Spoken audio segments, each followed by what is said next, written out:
And we're live. We're Yes. Hey everybody, welcome to Office Hours today. I am Nora Rahimian here with Big Sto. And we're here to tell you all about ways that you can support independent artists without spending any money, a lot of money. Right. Today, as we're recording this, it's Giving Tuesday, which is in the nonprofit world is like one of the big days where people ask for donations to support their like big nonprofits. But we often don't think of artists and creatives as nonprofits or as people deserving of donations, right? We're like, well, you got to earn it, or you should just do it for free because you would make music anyway. And so we wanted to do today's episode, especially as we're getting into like donation season, but also gift giving season, talk about really simple ways that you can support the musician or artist or creative or entrepreneur in your life. But first things first, how you doing, Sto? Doing good. Doing good. I'm excited about this one because I think this is an important topic that doesn't always get covered. So I we, know, we, because we were we supposed wanted to to, talk about housewives today, and we indeed we said, no, were. this is more important than Mhm. real housewives. But yeah, I do think this is important, not even just like for artists to share around, but ideally for fans that, you know, are wanting to support. Because I do think I do feel like I see sometimes where fans will ask, well, what is the best way to support? Yeah. And so hopefully we can kind of shed some light on that here. That's actually a really good point because I think oftentimes we talk to artists and it's a lot of work for artists to like get people to support them. But if you have an artist that you really, as a fan or as a manager or as uh, a family member, a supporter, there's an artist in your life that you really love and support, this is really good information to disseminate to your folks because then that comes back to support your artist or whoever other artist you're trying to support. So, um, yeah, let's jump into it. Mm-hmm. Yeah. So, I mean, there's so many different ways to tackle this, but I think obviously you can support by streaming an artist's music, but I do think it kind of helps to explain why that isn't necessarily the best way. Um, and so, oh no, go ahead, Nora. Sorry, I was multitasking and sharing on Twitter that we're live. So no, finish your thought. Word, yeah. So streaming is great, and I'm never even saying to not stream your favorite artists. Like, definitely do that, but uh, it also helps to understand that when you stream an artist's music, they're only getting a fraction of a cent when that happens. And so I one day I will rememorize the statistics, but it takes way too many streams for an artist to even be like marginal, like make a marginal profit, let alone support their entire lives. And so, go ahead. Sorry. I mean, and in today's episode especially, we're also talking about like this is gifts giving season, this is donation season, so this is your Mm-hmm. chance to do something more than what you would normally do. Like I think a lot of folks who watch our show maybe know already about like the pitfalls of streaming. It's not the way, Mm-hmm. it's not. So today, like if you're going to spend an extra $20 on a gift or on a mutual aid, that you're going to pay forward or something like that, that extra $20 can also go to artists, right? And Mm-hmm. so you can stream, that's great and wonderful, but if you have that extra $20, go to their Bandcamp and buy directly from them. Slide into their DMs and be like, yo, I'd love to support you. Can I Venmo you $20 because I've been listening to your song on replay nonstop?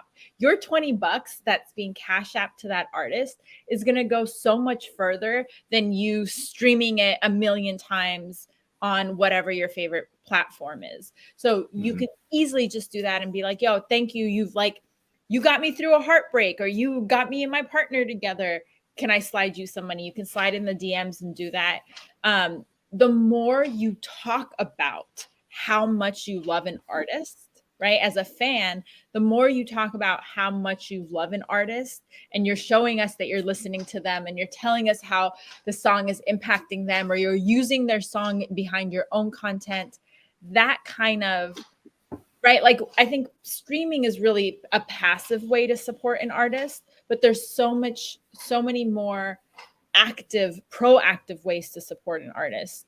And so those are some of the things, slide into the DM, send them that Cash App, go to their Bandcamp, buy their merch, tell other people about them, gift them to someone else, right? If you have a music lover like on your shopping list this season, you could buy them like Billboard Top 40 merch, or you could be like, here's 3 artists. I'm going to curate a special playlist for you. Here's 3 artists and some of their merch that you might like, and help that person in your life discover new music, right? It's a little bit about just getting creative and investing in independent artists and investing in creatives and investing in, smaller brands or projects in the same way that so many of you are like running to Target now to do your Christmas shopping, or running to Walmart, or running to Amazon. Please, for the sake of God, don't go to Amazon. But yeah, I lost my train of thought. I was just doing the math earlier. Like, even if when you're just pitching in like $15 to an artist, that's 5,000 times more than what they are going to make from a stream. And so, like Nora said, that like full dollar amount goes way farther than the stream. And the thing is, you can still do both. You can do both. You're supporting them on a larger scale, but then you're still streaming the music. So it builds up from there. Sharing is really important. I mean, we obviously see the how music conversation happens all the time and stuff like that. But, sharing music, whether it's, like Nora said, buying, I know it sounds crazy. Oh my goodness, buy someone a CD, but they exist. They're out there. Independent artists are pressing them up. So, and again, for music lovers, like, people love hearing new music and whatnot. And there's this whole conspiracy theory behind music discovery and all this stuff, but it's like, there's an easy way to mitigate that. We can share the music within and stuff like that. So word of mouth is still a thing. And here's the thing, even with social media and all that jazz, like, it still helps to share that stuff. Like, we always see the conversation kind of go in certain directions every Friday, right? But we can start other conversations by simply sharing the music that we enjoy, that's outside of, like Nora said, the Billboard Top 100. And so that really does go a long way. And Nora actually came up with a really good one: sliding in DMs, especially if you're a fan, because we don't see this as much anymore. But I do remember a time, at least during the blog era, where we saw a lot of artists that are like, yo, if you want us to stick around, like, you have to support us. It cannot just be this, we're talking and we're gossiping and stuff like that, but we're not actually supporting. And it's actually really heartbreaking to say stuff like that, because we've seen some of these artists disappear and whatnot, whether it's due to lack of support or whatever. But, chipping in even just a few dollars to an independent artist is a really, really good way to support. Like, and again, you also own the music. Okay. There's that piece too. And so I really do sometimes think some of it is just, I think fans just kind of forget.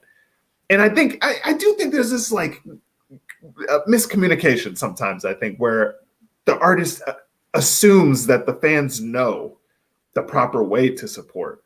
And so I feel like that always plays a part too. So if you're an artist watching this, like, take a second to explain why their support is important, because your casual fan assumes, oh, they just want me to run it up on Spotify.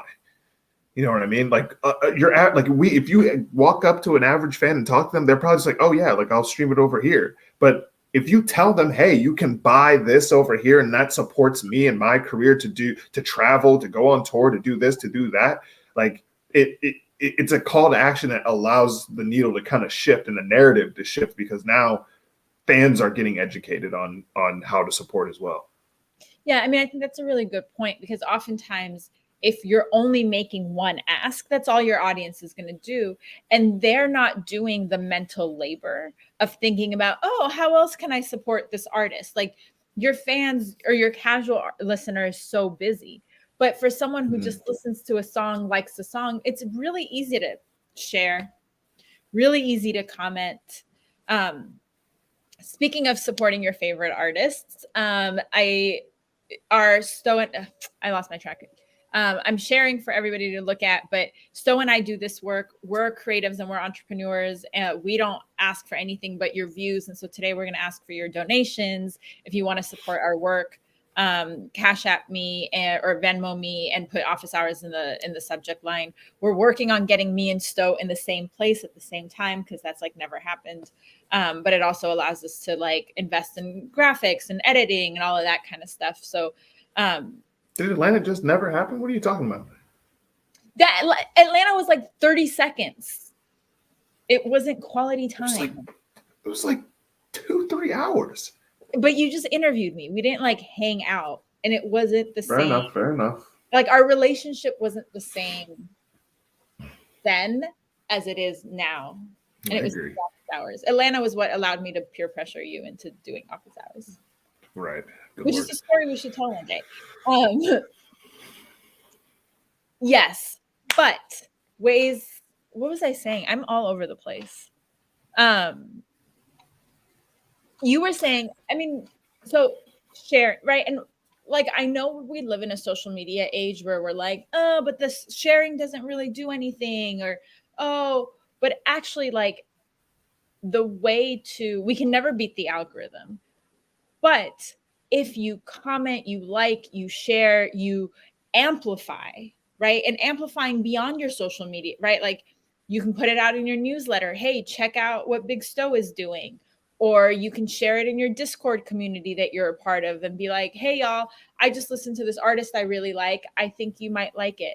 Those are all no cost ways that you can support your favorite artist.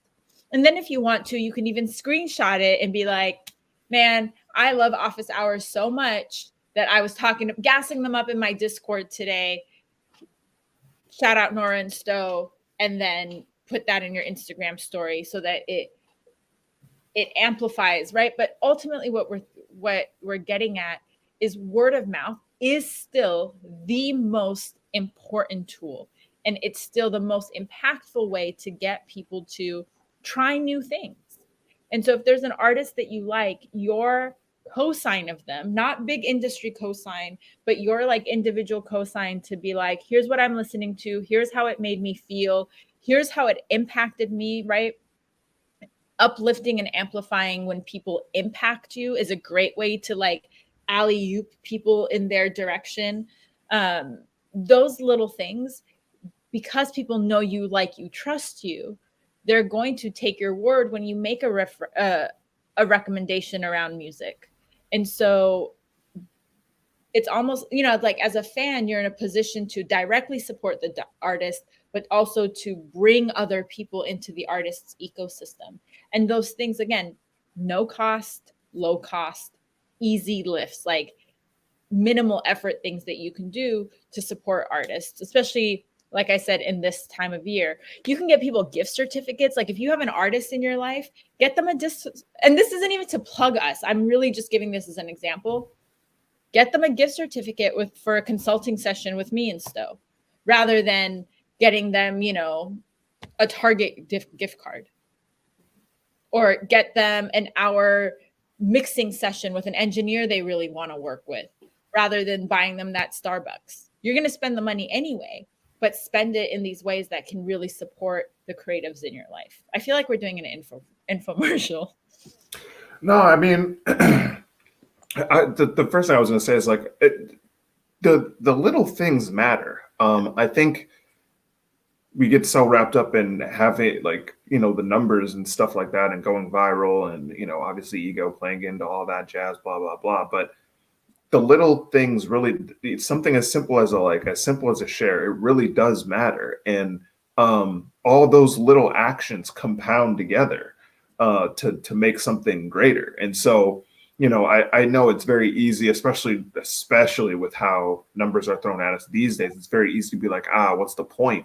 But it really does all kind of stack on top of each other, and that's genuinely how fan bases and fandoms are born. It's one step at a time. And so those shares, those conversations, those little donations all stack up.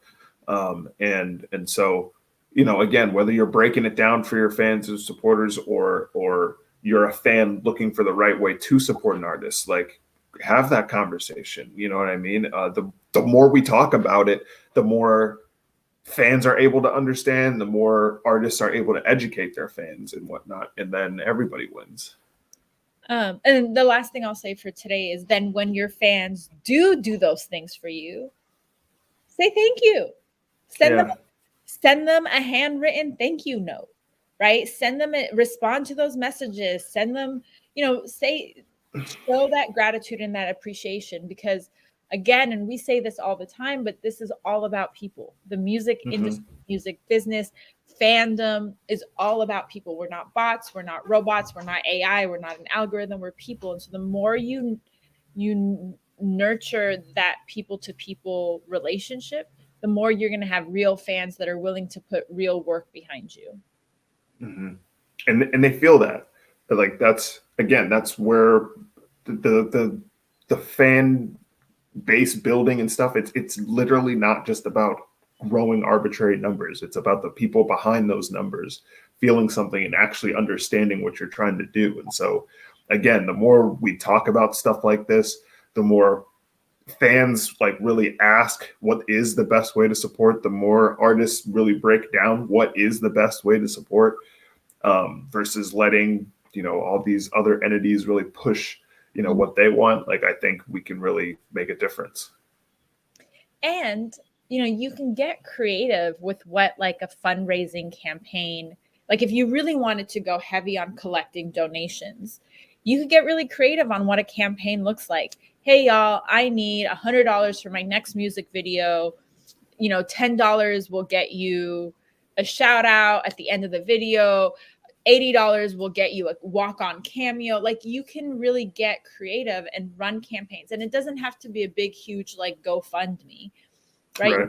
Something like off your Instagram or off your newsletter or off your website or off your Discord or whatever platform you're using, where you can invite your audience in on the process and they can support and they can participate. I think a lot of times there's maybe like a, I don't know, shame or stigma around like artists asking for funds or fundraising for a project, because there's this conception that like, if you're not selling, then you're not really a good enough artist. And we know your creativity and your talent is not reflected in how much money you make. Like, that's capitalistic bullshit. So, you know, don't be afraid to do some fundraising. And maybe we should do like a more in-depth episode of that for that next year. Yeah, I've got plenty of artists that have done it. Yeah, like it's totally valid. Like, yeah, it's so valid. It's so effective. And they've bought in because now they've literally put money. They're like investors, which is a whole model, different model you can also play with. So, you know, I know we started off and today really is about just ways to support, gift people creativity, gift people artists, gift people music and consultants and support and services, right? Maybe you give someone a photo session, or you give someone like a photo copy editing session or a bio. Like, these are all things that make great gifts. Oh, hey, here's someone who'll design your website.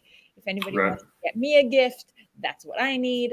But like, you know, rather than some of these, oh, I'm going to go and buy you a new pair of sneakers or give more money to whatever Nike or whatever brand, like, these are ways that you can really support the creatives and the entrepreneurs in your life in ways that will carry on, right? Like, that's going to be the gift that gives on giving. But I think this is also a reminder that as a creative and as an entrepreneur, don't be afraid to ask for what you need. Don't be afraid to make a wish list, you know, and tell your fans, here's my wish list for the season, and I need a new mic and $20 for gas to get to this whatever. I mean, like, whatever it is, right? But these are all ways that you can bring your audience into the process and they can see. There's no shame if you need money, because our world is not, it's not designed to support creatives. So we got to support each other. Exactly. All right. Yo, episode 72. There really is a lot to do. And it was really good to have this conversation, because I would think we have some other ideas of things that we can talk about. But we really appreciate that. Thank you. Yeah, there's a lot that you can do. We don't have to have this tunnel vision for what's been thrust in front of us. So yeah, we're definitely going to talk more about stuff like this, and hopefully ways to kind of bridge that conversation. As always, if there's episodes you want to see, drop those in the comments. Hit the like, hit the subscribe, share this episode. It's easy to be like, hey, don't know what to get me for Christmas? Boom, here's Nora Sto will tell you and like for the artist or the fan in your life, right? Both ways. If you've got some extra cash, Sto and I appreciate the love and support, because we want to do bigger and better things next year. We've got one more episode this year. It might be about Real Housewives. It might be about aging as an artist. It might be about who knows. But we're here to support y'all and all the hard work you've done. And y'all, take some time this year to celebrate all the work that you have done. It's been almost 365 days, like 330 days or whatever we're at now, of making music, putting it out there, sharing your art, being in the studio, creating, take some time to really celebrate yourselves and everything you've accomplished this year. And thank your fans for being there with you along the way. Take care of yourselves. Take care of each other. We'll see you next time. Thanks for watching. Bye. Peace.